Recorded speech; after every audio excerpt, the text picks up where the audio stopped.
आगाज जिंदगी। सलाहुद्दीन अय्यूबी, जिसको सलाहुद्दीन या सुल्तान सलाहुद्दीन के नाम से भी जाना जाता है, 1137 में इराक के तकरीत में पैदा हुए थे। उनका निसबकर्द खानदान से ताल्लुक था। सलाहुद्दीन ने ज़ींगी सल्तनत के हक्मरानी के दौरान फौजी रहनुमाई में अजीम पेशावरी दिखाई।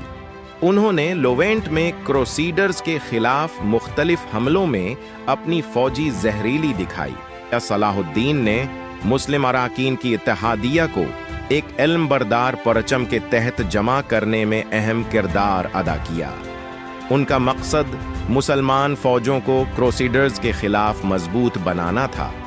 यरूशलेम की कब्जा हकौज, शायद उनकी सबसे मशहूर कामयाबी 1180 ईस्वी में क्रूसेडर्स से यरूशलेम की दोबारा कब्जा है।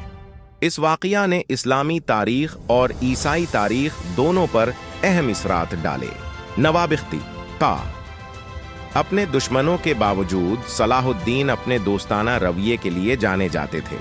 उन्होंने ज़्यादातर मगलूबा हाल हाल में रहम दिखाया और अपनी नोबल अखलाकी शख्सियत की बना पर मुसलमानों और ईसाइयों के जरिया सुराहे गए।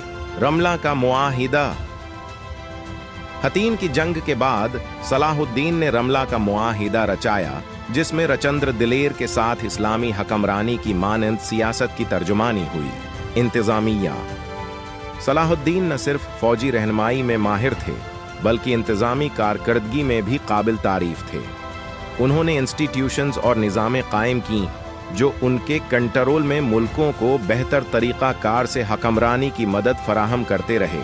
तसलसल की वारिसी, सलाहुद्दीन की हुकूमत को अदलिया की खुसूसियात और उनकी अदलिया के खिलाफ बर्दाश्त करने की मुआशरती और समाजी रहनुमाई की अलामत छोड़ गई। बका और नस्ल की वारसी, सलाहुद्दीन अय्यूबी 1133 में दिमश्क में वफात पा गए और उनकी हुकूमत ने फौजी शान, रियासत मंसूबे और इंसाफ की पिमाइश की करप्शन जैसी खुसूसियात की विरासत छोड़ी। उनकी मौत ने एक दौर का खात्मा किया, मगर उनके कारनामे नस्लियतों की खिदमत करते रहे। मुजाहमत की अलामत, सलाहुद्दीन अय्यूबी मुसलमान आलम में मुकावमत और इत्तिहाद की अलामत बने रहते हैं।